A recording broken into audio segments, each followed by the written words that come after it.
What are the types of debt funds which are available? Debt fund होता क्या है? सबसे पहले तो लोगों को ये समझना है डेट होता क्या है। एफडी भी एक तरीके का डेट है। डेट का मतलब क्या है कि आप किसी भी एक इंस्टीट्यूशन को पैसा दे रहे हैं, वो इंस्टीट्यूशन को आपको वो पैसा लौटाना है, पर क्या टर्म्स पे आपने पैसा दिया है। अगर आपने बैंक में दे दिया तो आप उसको एफडी बुलाओगे, गवर्नमेंट को दे दिया आप उसे जीसेक बुलाओगे, आपने कंपनी को दे दिया तो आप उसको कॉर्पोरेट बॉन्ड्स या एनसीडीज बुलाओगे। होता डेट ही है, सिर्फ नाम अलग अलग है।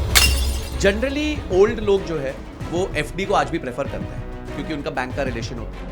आज एसबीआई बैंक रफली 1 साल के डिपॉजिट का 5.9% रिटर्न दे रही है। पोस्ट ऑफिस टाइम डिपॉजिट 1 साल पे वो 6.9% दे रहा है। सीधा 1% ज्यादा। तो आप वहां पैसा क्यों नहीं रोक रहे? अब वो प्रॉब्लम म्यूचुअल फंड सॉल्व करते हैं। जितना भी लिक्विड पैसा आपको चाहिए वो पैसा आपको यहाँ रोकना चाहिए instead of doing a bank fixed. Tax efficiency के एंगल से कौन सा प्रोडक्ट बेटर है? अनफॉर्चुनेटली इनमें से कोई भी नहीं है ओह। क्योंकि everything is taxed exactly the same. ऐसा कोई ग्रेड है जिसके नीचे कभी आपको इन्वेस्टमेंट करनी नहीं चाहिए? सो ट्रिपल बी माइनस के नीचे जंक बॉन्ड की कैटेगरीज कही जाती है। तो हमने कहा था कि even FD after 5 lakh is not safe. तो यहाँ पे रिस्क कितना किया जाता है, कैसे मेजर किया जाता है? देखिए, तो वेलकम बैक कीर्तन। हमारा पिछला एपिसोड में वैसे थोड़ा सा ब्लिप आ गया था, समहाउ यूट्यूब ने उसको टेक डाउन किया, but then they restored it. And मैं उसके कमेंट सेक्शन को पढ़ रहा, people just love you Kirtan, so I should congratulate you for that. आपने बहुत अच्छी फॉलोइंग बनाई है और आप बहुत ऑनेस्टली बात करते हो, बहुत अच्छे अच्छे कमेंट्स हैं। कुछ मैं यहाँ पे दिखा भी दूंगा क्या क्या कमेंट्स हैं। तो बहुत सारे क्वेश्चन थे और मुझे ऐसा लगा कि आपको वापस लाना चाहिए फॉर अ पर्टिकुलर कैटेगरी। तो डिड यू रीड सब कमेंट्स? आपने कुछ कमेंट्स देखे? सर एक आध बार पॉडकास्ट पे गया था, उसके बाद मैंने कमेंट्स पढ़ना छोड़ दिया था। No, but I am so glad कि you called me again. Thank you so much. And I am sure कि प्रॉबली जिस तरीके से आप क्वेश्चनिंग भी करते हो ना, उसका भी बहुत बड़ा इम्पैक्ट है for the output of the video. So thank ये यू। देखो उन्होंने बोल दिया, तो एक बार वीडियो को लाइक जरूर कर देना। एंड मैं लिंक दे रहा हूँ डिस्क्रिप्शन में। जिन लोगों ने मिस किया है कीर्तन के फर्स्ट एपिसोड को, आई वुड रिक्वेस्ट कि प्लीज वो देखिए। It's a knowledge bomb. अपने आप में वो 2.5 घंटे का एपिसोड है, but it gives you everything about finance, mutual funds, investments. पर आज जो कैटेगरी की हम बात करेंगे ना, वो बहुत कम बात की जाती है, पर सबसे ज्यादा म्यूचुअल फंड्स में उसी का AUM है। करेक्ट। और वो है डेट म्यूचुअल फंड्स। यानी किसी व्यक्ति को इक्विटी में नहीं जाना है, वो 25-30% के IRRs नहीं देखेंगे, पर अपने पैसे को सेफ रखना है। तो आज इस कैटेगरी पे हम आपसे ज़्यादा चर्चा करेंगे और आप काफ़ी फेमस हैं इस कैटेगरी के लिए। आपने पीछे बहुत बवाल भी मचाया था 2020 में इस कैटेगरी में। But we'll start with what are the types of debt funds which are available. Debt funds होता क्या है? डेट फंड्स का नेचर क्या होता है? देखिए, सबसे पहले तो लोगों को ये समझना है डेट होता क्या है, राइट? एफडी भी एक तरीके का डेट है। डेट का मतलब क्या है कि आप किसी भी एक इंस्टीट्यूशन को पैसा दे रहे हैं, अब वो इंस्टीट्यूशन को आपको वो पैसा लौटाना है, पर क्या टर्म्स पे आपने पैसा दिया है वो आपको एक राइटिंग में प्रॉमिसरी नोट देता है। जैसे मान लीजिए आप बैंक के पास गए, आपने बैंक में 10,000 रुपये की एफडी रखी, तो बैंक ने क्योंकि आपसे पैसा बोरो किया, तो बैंक आपको लिखित में, जिसे प्रॉमिसरी नोट कहते हैं, लिखित में आपको कुछ देंगे कि मैंने आपसे इतना पैसा लिया, इतने समय बाद वापस करूंगा और इतना इंटरेस्ट रेट दूंगा। आप उस पेपर को अलग अलग नाम से बुलाते हो। ओके। अगर आपने बैंक में दे दिया तो आप उसको एफडी बुलाओगे, गवर्नमेंट को दे दिया तो आप उसे जीसेक बुलाओगे, गवर्नमेंट सिक्योरिटी। आपने कंपनी को दे दिया तो आप उसको कॉर्पोरेट बॉन्ड्स या एनसीडीज बुलाओगे। ओके। होता डेट ही है, यानी ये पेपर का सिर्फ नाम अलग अलग है।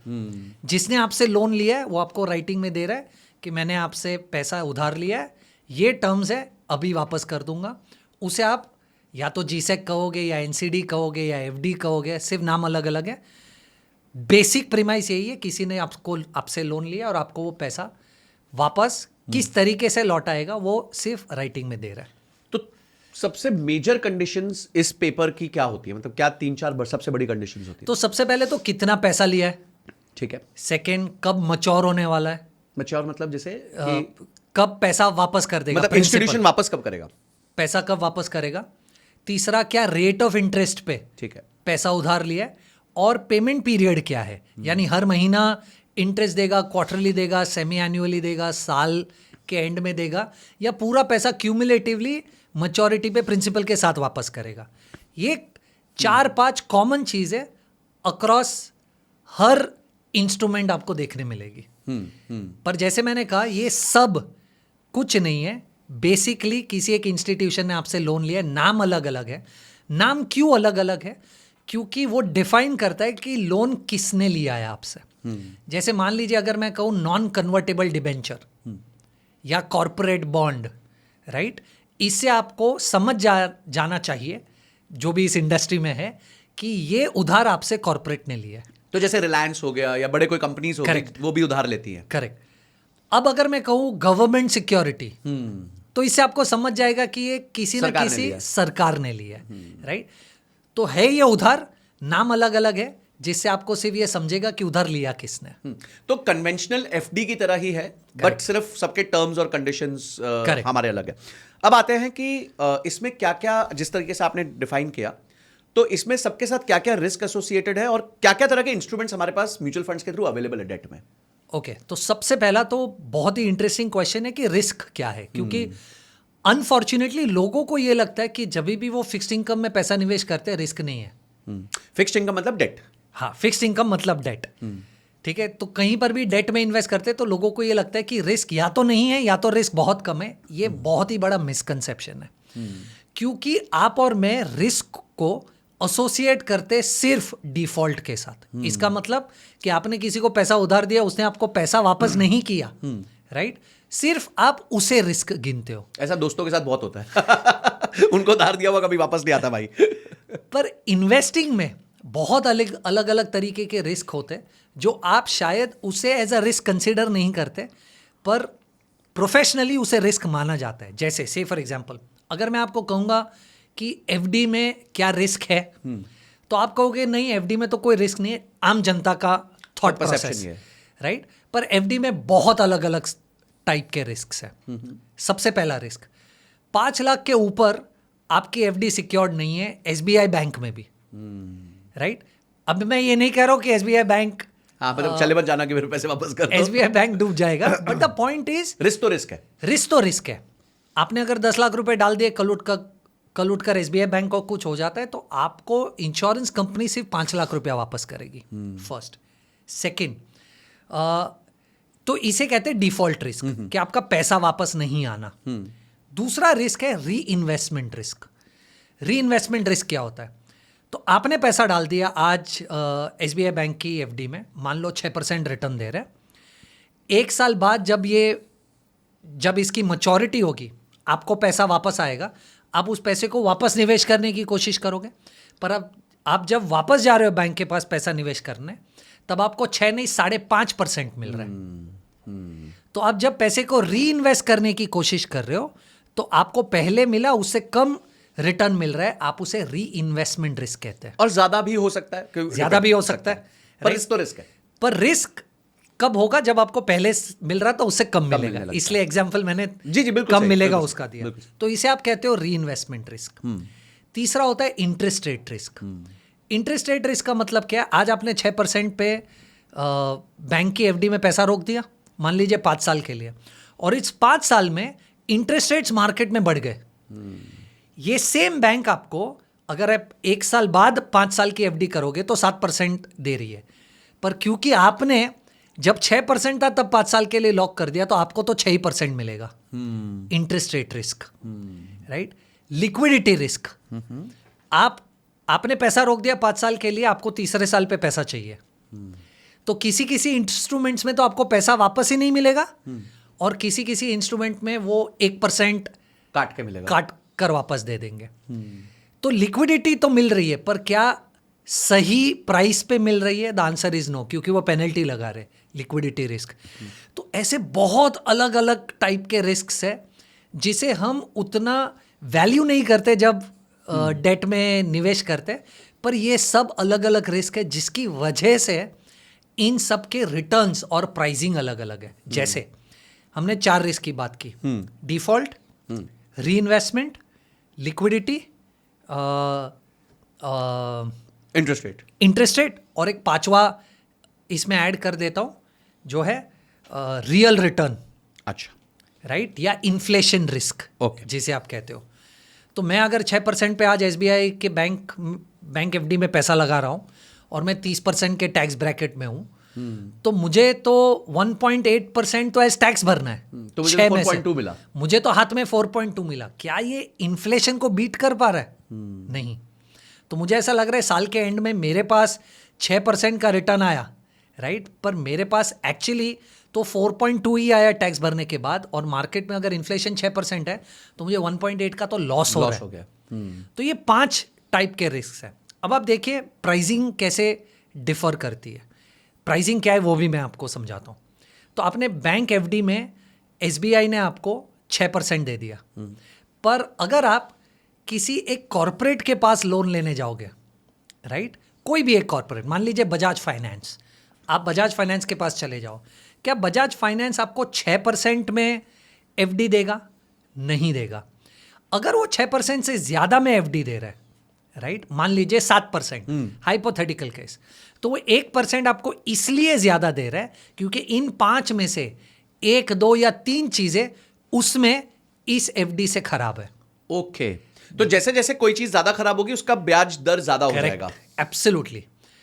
अब इसे थोड़ा सा और क्लैरिफाई करता हूं आपको। मान लीजिए बैंक एफडी 6% दे रही है और आपको ये पता चले कि गवर्नमेंट आपको 7% दे रही है, तो तब आप सोचने लोगों कि यार गवर्नमेंट में तो कम रिस्क है इस एफडी से, तो गवर्नमेंट क्यों साथ दे रही है? क्योंकि गवर्नमेंट शायद आपके पास से पैसा 10 साल के लिए ले रही है। अब 10 साल में तो इंटरेस्ट रेट कितना ऊपर नीचे हो जाएगा आपको पता ही नहीं है, पर आज आप लॉक करने रेडी हो कि 10 साल के लिए मैं एक गारंटीड रिटर्न पे आज पैसा रोकने रेडी हो, तो आप 10 साल का इंटरेस्ट रेट रिस्क ले रहे हो। तो उस बात का आपको थोड़ा प्रीमियम मिल रहा है शुरू में। तो या तो आप में रिस्क ज्यादा है कि आप शायद पैसा नहीं लौटाओगे तो आपको मुझे रिटर्न ज्यादा देना पड़ेगा, या आप मेरे पास लंबे समय के लिए पैसा ले रहे हो तो आपको मुझे रिटर्न ज्यादा देना पड़ेगा। इन दोनों चीजों में आपको मुझे रिटर्न ज्यादा देना पड़ेगा। मान लीजिए आपने पैसा इस तरीके से लिया है कि आप मैच्योरिटी के पहले दोगे ही नहीं वापस, तो भी आपको मुझे रिटर्न ज्यादा देना पड़ेगा। तो बहुत अलग अलग टाइप के रिस्क है, पर लार्जली इन 5 रिस्क के आजू बाजू डिसाइड होता है कि सामने वाला इंस्टीट्यूशन आपको कितना रिटर्न दे रहा है। तो अब हम आते हैं कैटेगरीज पे। तो 5 रिस्क हमने समझ लिए, बहुत बड़े रिस्क है। और आई थिंक डेट में आने से पहले लोग क्या सोचते हैं कि जैसे वो चक्रवर्ती ब्याज यूज होता है वर्ड, तो वो सोचते हैं किसी दोस्त को दे दूंगा 15% पे, 10% पे, 12% पे, किसी छोटे व्यापारी को दे दूंगा तो मेरे को ज्यादा इंटरेस्ट मिल जाएगा। पर उसके साथ यही सारे रिस्क जो है, और खासकर छोटे व्यापारी के साथ डिफॉल्ट रिस्क सबसे बड़ा होता है कि भाई वो पैसे वापस ही नहीं करेगा। एब्सोल्युटली। तो मैं कभी कभी कहता हूँ लोग रिटर्न ऑन इन्वेस्टमेंट की बात करते हैं, पहले रिटर्न ऑफ इन्वेस्टमेंट तो समझ लो। अब आते हैं कि जो कैटेगरी है म्यूचुअल फंड्स की, डेट म्यूचुअल फंड्स जिसे कहा जाता है, उसके अंदर हमारे पास किस किस तरीके के डेट कैटेगरीज अवेलेबल है, सब कैटेगरीज अवेलेबल है? बहुत सारे अलग अलग कैटेगरीज है, जैसे मैंने यहाँ पर आउटलाइन किया हुआ है। आप इन कैटेगरीज को 3 हिस्सों में डिवाइड कीजिए। ओके, ठीक है। सबसे पहले मैच्योरिटी, सेकंड ड्यूरेशन और तीसरा क्रेडिट रिस्क। ये 3 चीज आपको जानना बहुत जरूरी है, तब जाकर आप इन 16 अलग अलग कैटेगरीज का यूज अच्छी तरीके से कर पाएंगे। सो ये 3 चीज अगर आप नहीं समझोगे ना तो आपको ये 16 कैटेगरीज किस बेसिस पे एक दूसरे से अलग है ये क्लिक नहीं होगा। तो सबसे पहले मैच्योरिटी। तो कुछ ऐसे फंड्स हैं म्यूचुअल फंड्स में, overnight fund, liquid fund, ultra short term fund, low duration fund और मनी मार्केट फंड। ये 5 ऐसी कैटेगरी है जो एक दूसरे से अलग है इस थीसिस पे कि ये जिन प्रोडक्ट्स में इन्वेस्ट करते हैं या जिन एफडीज में इन्वेस्ट करते हैं उनकी मैच्योरिटी कितने समय की है, मतलब कितने समय में बैंक उनको पैसा वापस दे देगा या जहां भी पैसा डाल रहे वापस मिल जाएगा। Correct, right. तो जैसे ओवरनाइट फंड में जब आप पैसा रोकते हो और वो जिन तरीके की एफडीज या ऐसे प्रोडक्ट्स में पैसा रोकते हैं वो ऐसे प्रोडक्ट्स है जिनकी मैच्योरिटी 1 दिन में हो जाएगी। तो अच्छा, आपने ओवरनाइट नाम है। हाँ, आपने ओवरनाइट फंड में पैसा रोका, ओवरनाइट फंड ने आगे मान लीजिए 50 अलग अलग बॉन्ड्स में या एफडीज में, आप जो कहना चाहिए सब मतलब एक ही है, रोका। वो 50 की 50 मैच्योरिटी बॉन्ड्स ऐसी होंगी जिनकी मैच्योरिटी दूसरे दिन होने वाली है। पर इस केस में तो फिर इंटरेस्ट रेट बहुत कम होना चाहिए। एब्सोल्युटली। जैसे मैंने आपको पहले भी कहा, जितना ज्यादा समय है उतना ज़्यादा आपको रिटर्न मिलेगा लार्जली, जितना कम समय उतना कम रिटर्न मिलेगा, क्योंकि आपका रिस्क उन पांचों में से एक आध दो रिस्क कम हो जाएंगे। Second, liquid funds. तो जब आप पैसा लिक्विड फंड्स में रोकते हो तो लिक्विड फंड्स आगे इस तरीके से पैसा रोकते हैं कि उन्होंने जिन बॉन्ड्स में निवेश किया है उन बॉन्ड्स की मैच्योरिटी 91 डेज तक की होगी। ओके। तीसरा, अल्ट्रा शॉर्ट ड्यूरेशन फंड। जब आप उसमें पैसा रोकते हो तो म्यूचुअल फंड्स आगे 3 से 6 महीने मैच्योरिटी वाले एफडीज में पैसा रोकते हैं। Okay. अब मैं जहां पर भी एफडी वर्ड यूज कर रहा हूं वो टिपिकल आपका थॉट प्रोसेस बैंक वाला नहीं है। वो बैंक की भी एफडी हो सकती है, कंपनी के कॉर्पोरेट बॉन्ड्स भी हो सकते हैं, गवर्नमेंट सिक्योरिटीज भी हो सकती है, राइट। एफडी में सिर्फ इसलिए यूज कर रहा हूं कि वो समझना easy to understand. Low duration funds की जब हम बात करेंगे तो 6 से 12 महीने की मैच्योरिटी वाले प्रोडक्ट्स में पैसा रोका जाता है, और मनी मार्केट फंड्स में अप टू 1 ईयर वाली मैच्योरिटी वाले प्रोडक्ट्स में पैसा रोका जाता है। ठीक है। ये 5 अलग अलग कैटेगरीज है जिनमें टिपिकली मैच्योरिटी के बेसिस पे एक दूसरे को डिफरेंशिएट किया जाता है। तो मान लीजिए आपके पास 1 साल का समय है पैसा रोकने के लिए, तो आप ओवरनाइट फंड में नहीं रोकेंगे, आप उसे मनी मार्केट फंड में रोकेंगे। Okay, right. और अगर आपके पास मान लीजिए 3 से 6 महीना पैसे रोकने की जगह है तो आप अल्ट्रा शॉर्ट ड्यूरेशन फंड में रोकेंगे। क्यों? मैच्योरिटी जितनी है उतना आपका टाइम होराइजन होना जरूरी है। तो आपको सिलेक्ट करने के पहले कि मुझे पैसा कहाँ रोकना है, आपको सबसे पहले क्वेश्चन ये पूछना है आपसे कि मेरी मैच्योरिटी, मुझे पैसा कब की चाहिए, रिक्वायरमेंट कब है, मुझे वापस पैसा कब चाहिए। करेक्ट। तो अगर आपको पैसा मान लीजिए 1 साल तक नहीं चाहिए तो आप ओवरनाइट में पैसा रखोगे तो कम रिटर्न छूटेगा, तो आपको मनी मार्केट में रखना चाहिए, क्योंकि आप जैसे ही मनी मार्केट में इन्वेस्ट कर रहे हो वो भी उसी तरीके का निवेश कर रहे हैं कि वो पैसा 1 साल बाद वापस आएगा। पर अगर मान लीजिए आपको 3 महीने में पैसा वापस चाहिए, तो देखिए मैंने आपको कहा था कि लिक्विड फंड्स में 91 डे तक पैसा दिया जाता है, तो आपको लिक्विड फंड में पैसा रोकना चाहिए। तो इसी तरीके से आपको सोचना चाहिए कि मुझे कब पैसा वापस चाहिए, तो उस तरीके से आप इन फंड्स की मैच्योरिटी को आपके टाइम होराइजन के साथ मैप कर दीजिए। पर मैं आपको और एक चीज़ बताता हूँ जो जानना बहुत ज़रूरी है, जो शायद हमने इसके थोड़े से पहले कवर नहीं किया है। तो जब भी आप इन 5 फंड्स में निवेश करते हो ना, तो आप इन 5 फंड्स में निवेश करके आप ये नहीं सोचते कि आपका पैसा बैंक फिक्स डिपॉजिट में लग रहा है या गवर्नमेंट के सिक्योरिटी में लग रहा है या जो मैंने एनसीडी या कॉर्पोरेट बॉन्ड बोला था उसमें लग रहा है, क्योंकि ये लॉन्ग टर्म इंस्ट्रूमेंट्स है। लॉन्ग टर्म इंस्ट्रूमेंट्स का मतलब है इस क्वेश्चन के पहले हमने जो भी बात की ना, वो सब ऐसे प्रोडक्ट्स थे जो 1 साल से ज़्यादा मैच्योरिटी वाले प्रोडक्ट्स हैं। आप बैंक में फिक्स डिपॉजिट करते हो तो वो 1 साल, 3 साल, 5 साल में होते हैं। गवर्नमेंट सिक्योरिटीज़ भी 10 साल, 20 साल, 30 साल वाली है, और कॉर्पोरेट बॉन्ड्स भी टिपिकली 1 साल, 3 साल, 5 साल कैटेगरी वाले हैं। पर ये जो 5 कैटेगरी है ना, उसमें जब आप निवेश करते हो ना, तो 1 साल से कम मैच्योरिटी वाले प्रोडक्ट्स में निवेश करते हैं। जैसे एक एग्जांपल देता हूँ, बैंक में एक प्रोडक्ट है जिसको आप बोलते हो कमर्शियल डिपॉजिट्स, सीडी। सब कुछ सेम है एफडी जैसा, टेक्निकलिटी में नहीं जाते, पर उसकी मैच्योरिटी 1 साल से ज़्यादा होती ही नहीं है। वैसे ही गवर्नमेंट को जब आप पैसा देते हो और 1 साल से कम देते हो तो वो पैसा जाता है ट्रेजरी बिल में, जिसे टी बिल्स भी कहा जाता है। और तीसरा, जब आप कॉर्पोरेट्स को पैसा देते हो, राइट, और 1 साल से कम देते हो, उसको सीपी कहा जाता है, कमर्शियल पेपर। तो आप इसे ऐसे देखिए, डेट मार्केट में 1 साल से कम वाला निवेश बैंक के लिए हो गया CD, certificate of deposit, government के लिए हो गया ट्रेजरी बिल, और कॉर्पोरेट के लिए हो गया सीपी, कमर्शियल पेपर। और 1 साल के ऊपर वाला बैंक के लिए हो गया एफडी, गवर्नमेंट के लिए हो गया जीसेक या एसडीएल कहा जाता है उसे, या कॉर्पोरेट के लिए हो गया एनसीडी या कॉर्पोरेट बॉन्ड। तो इस 5 कैटेगरी में पैसा सिर्फ सीपी, ट्रेजरी बिल या कमर्शियल पेपर जैसे ही प्रोडक्ट्स में जाता है। मतलब ऐसे प्रोडक्ट्स जिनकी मैच्योरिटी 1 साल से नीचे है, डिपेंडिंग अपॉन कौन सी सब कैटेगरी में ये पैसा जाता है। करेक्ट। पर जब हमने बात चालू की थी तो हमने कहा था कि even FD after 5 lakh is not safe.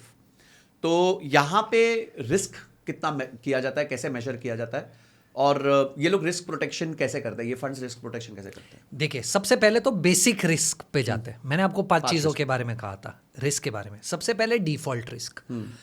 अब आप देखिए जितना कम समय है, जितना कम समय उतना आपका रिस्क कम है।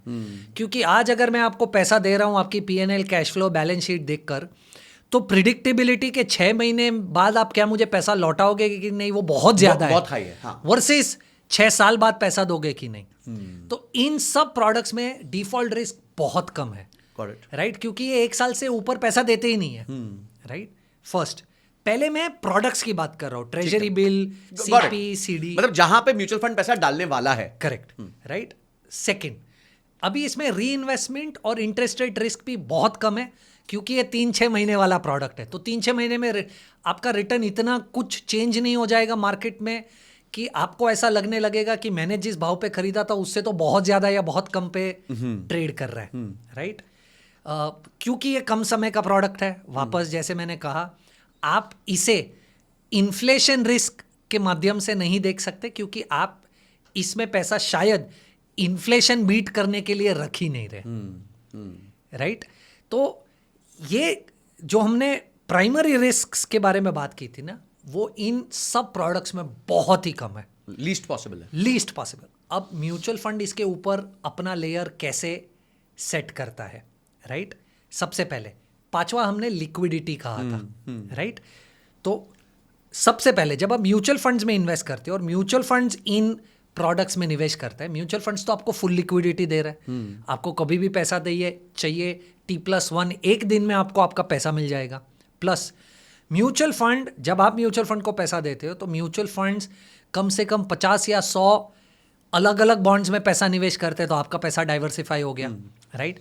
तो अगर डिफॉल्ट रिस्क किसी में है भी, अगर मान लीजिए हाइपोथेटिकली, तो उसका इम्पैक्ट बहुत कम होगा, क्योंकि एक आधा बॉन्ड भी अगर 100 बॉन्ड्स में से डिफॉल्ट हो जाता है तो आपका रिटर्न शायद 6.5% की जगह पे 6.45 हो जाएगा, राइट?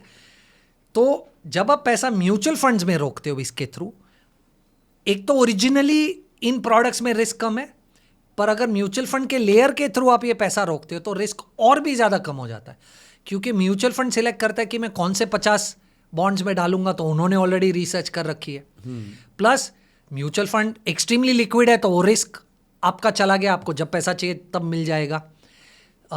और क्योंकि उनकी नॉलेज के साथ जब ये पैसा निवेश होता है, तो इंडिपेंडेंट प्रोडक्ट आपको जितना दे सकता है, थोड़ा सा शायद वो उनसे ज्यादा रिटर्न निकाल पाएंगे। ग्रेट। और बट वो इमीडिएट लिक्विडिटी कैसे प्रोवाइड करते हैं? अब कल जैसे उन्होंने तो सारा पैसा डिप्लॉय किया हुआ है, Correct. और समझिए पहले दिन डिप्लॉय किया था 91 डे प्रोडक्ट में, और अचानक से तीसरे दिन किसी ने डिमांड कर लिया, आप इन्वेस्टर को तो रोक नहीं सकते, तो इन दैट केस वो पैसा कैसे वापस करते हैं? Very interesting question. तो सबसे पहले जब मैंने कहा कि 91 डेज के प्रोडक्ट में पैसा रोक सकते हो, वो अप टू 91 डेज है। ओके, जरूरी नहीं है कि पूरा पैसा 91 डे प्रोडक्ट में जा रहा है। तो अगर आप एवरेज मैच्योरिटी देखेंगे तो वो 45-50 डेज की होती है।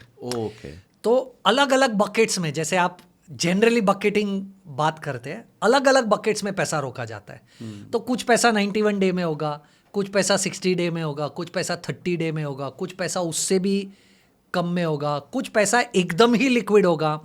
और प्लीज अंडरस्टैंड, ये सारी स्कीम्स में पैसा आते रहता है, जाते रहता है, आते रहता है, जाते रहता है। तो कुछ कैश भी रखते होंगे वो शायद? कैश भी है, और ये एकदम ही इजी है। मान लीजिए मैंने ट्रेजरी बिल में पैसा रोका है और मैंने 91 डेज के लिए पैसा रोका था हाइपोथेटिकली, मुझे आज पैसा चाहिए।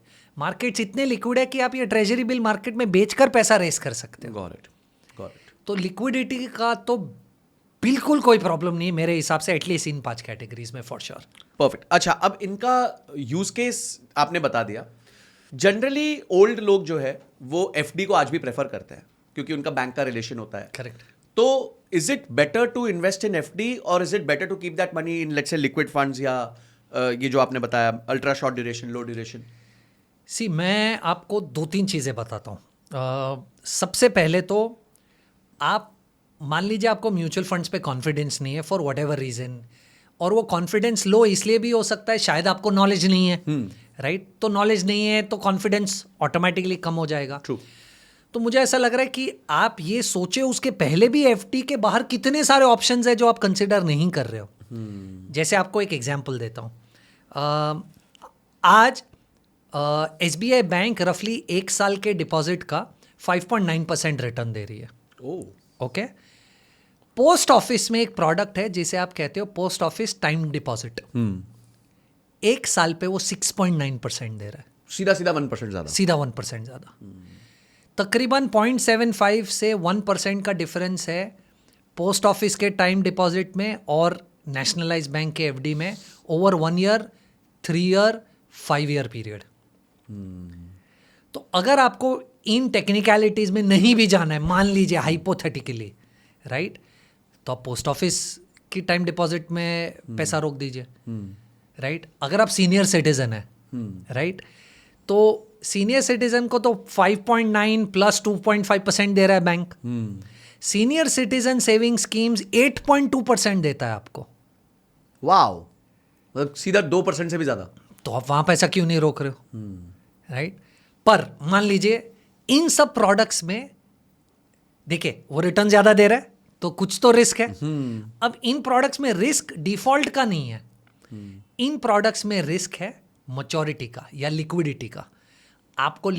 आपको पैसा मैच्योरिटी के पहले चाहिए तो नहीं मिलेगा, तो पेनल्टी लगेगी या वो सब लगेगा। अब वो प्रॉब्लम म्यूचुअल फंड सॉल्व करते हैं आपके लिए। तो मुझे ऐसा लग रहा है कि जितना भी लिक्विड पैसा आपको चाहिए कि आपको कभी भी ज़रूरत पड़ सकती है, राइट, वो पैसा आपको यहाँ रोकना चाहिए। तो मान लीजिए आपके पास 100 रुपये आज बैंक फिक्स डिपॉजिट में, उसमें आपको ऐसा लग रहा है कि 20 रुपया मेरे पास लिक्विड होना चाहिए, तो 20 रुपये आप इन 5 प्रोडक्ट्स में रोकिए, बाकी का 80 तो आप पोस्ट ऑफिस में कर दीजिए instead of doing a bank fix deposit. तो जो लिक्विड चाहिए वो यहाँ रख दीजिए, और जो आपको लगता है कि यार मैं थोड़ा पार्क लंबा कर सकता हूँ वो आप पोस्ट ऑफिस में कर दीजिए, वहाँ वैसे ही आपको यील्ड ज़्यादा मिल जाएगी। हाँ। अच्छा, अब मैं अगला क्वेश्चन ये पूछता हूँ कि टैक्स एफिशिएंसी के एंगल से, बिकॉज आपने बहुत वैलिड बात बोली कि स्टेट बैंक से आप 6% तो कमा लोगे पर 1.8% you will and up paying tax. तो टैक्स एफिशिएंसी के एंगल से कौन सा प्रोडक्ट बेटर है? अनफॉर्चुनेटली इनमें से कोई भी नहीं है, क्योंकि everything is taxed exactly the same way. But liquid funds में नहीं है कि जब तक आप होल्ड करते हो? हाँ, वो एक एडवांटेज डेफिनेटली आपको है कि आप जितना लंबा, तो देखिए इन सब प्रोडक्ट्स में, बैंक से रिलेटेड प्रोडक्ट्स में क्या होता है कि जब भी आपको पैसा मिलता है हर साल एज पे आउट, राइट, तो वो तो कंपाउंडिंग नहीं हो रहा है, point number 1। Point number 2, compulsory TDS कटता है आपका, राइट। ये सब चीज़ें आपकी म्यूचुअल फंड में नहीं होती है, क्योंकि म्यूचुअल फंड में आप जितना लंबे समय तक होल्ड करोगे, बीच में जो भी ट्रांजैक्शंस हो रहे हैं म्यूचुअल फंड के द्वारा, उस पर आपको कोई टैक्स नहीं लग रहा है, ट्रू, राइट।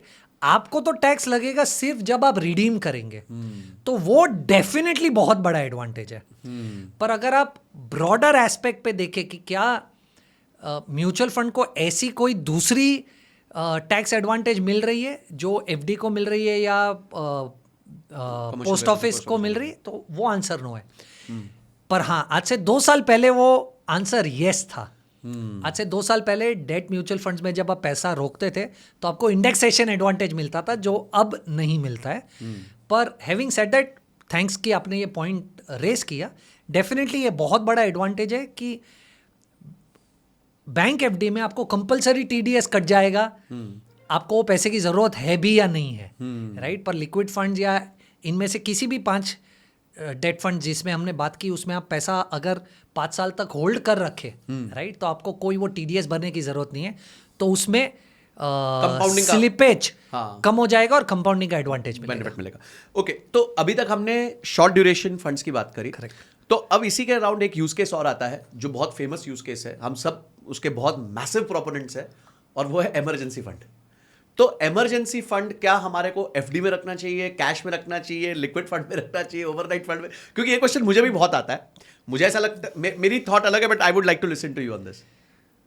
देखिए, मुझे ऐसा लग रहा है लार्जली इमरजेंसी फंड में ना आपका इतना ज़्यादा मोटा पैसा होता है इन जनरल कि आपको 1 या 1.5% से बहुत ज़्यादा फर्क पड़ जाएगा। तो मैं तो ये सोचता हूँ कि इमरजेंसी फंड ऐसे पार्क कीजिए जहाँ पर आपको सबसे ज़्यादा कन्वीनियंट लगे, गॉट इट, राइट। पर मान लीजिए कुछ ऐसे लोग हैं जो जिनका शायद इमरजेंसी फंड ही बहुत बड़ा है, राइट। उन लोगों को मुझे ऐसा लग रहा है कि वो पैसा आर्बिट्राज करके कैटेगरी में वहाँ रोकना चाहिए, क्योंकि आर्बिट्राज में भी कोई रिस्क नहीं है लार्जली, राइट, पर उसमें आपको इक्विटी का टैक्सेशन मिलता है। तो यहाँ पर अगर आप 30% की कैटेगरी में हो तो 30% लग जाएगा, पर आर्बिट्राज फंड में 1 साल से ज़्यादा अगर आप होल्ड करोगे तो सिर्फ 12.5% लगेगा, वो भी 1,25,000 के बाद परे लगेगा, हाँ। राइट। तो अगर इमरजेंसी प्लानिंग है और अगर आपका इमरजेंसी का कॉर्पस ज़्यादा है तो मुझे ऐसा लग रहा है arbitrage fund is a much better place to park your money. तो अगर नॉर्मल आपका 5-6 महीने का है तो you can select wherever you want. मैं तो ये भी लोगों को कहता हूँ कि 2-3 महीने का तो कैश ही रख लो घर पे, पता चला कुछ ऐसी इमरजेंसी आई जिसमें कैश की जरूरत पड़ गई, बाकी फिर एफडी रख सकते हो या स्वीप एंड एफडीज होती हैं आजकल, उसमें रख सकते हो। बहुत अच्छी कैटेगरी की आपने बात करी है विच इज आर्बिट्राज। तो इसको आर्बिट्राज वाले को जरा अब नेक्स्ट पे जाने से पहले let's decode arbitrage as a fund. So arbitrage fund क्या करता है, मैं आपको एक बड़ा बेसिक कॉन्सेप्ट समझाता हूँ। इंडिया में 2 एक्सचेंजेस है, BSE और NSE। ये सिर्फ बेस है, ये एक्चुअल आर्बिट्राज फंड ये नहीं करता है, पर ये बेस है for you to understand arbitrage fund क्या करता है। तो मान लीजिए BSE पे भी रिलायंस का स्टॉक ट्रेड हो रहा है और NSE पे भी रिलायंस का स्टॉक ट्रेड हो रहा है, ठीक है। पर BSE पे ट्रेड हो रहा है 1350 रुपये पे और NSE पे ट्रेड हो रहा है 1355 रुपये पे। क्वाइट पॉसिबल है। अब पूछोगे कि ये कैसे पॉसिबल है? पॉसिबल है क्योंकि अलग अलग लोग अलग अलग इतना तो पॉसिबल है ही, भाव पे खरीदी कर रहे हैं दोनों एक्सचेंज पे। राइट।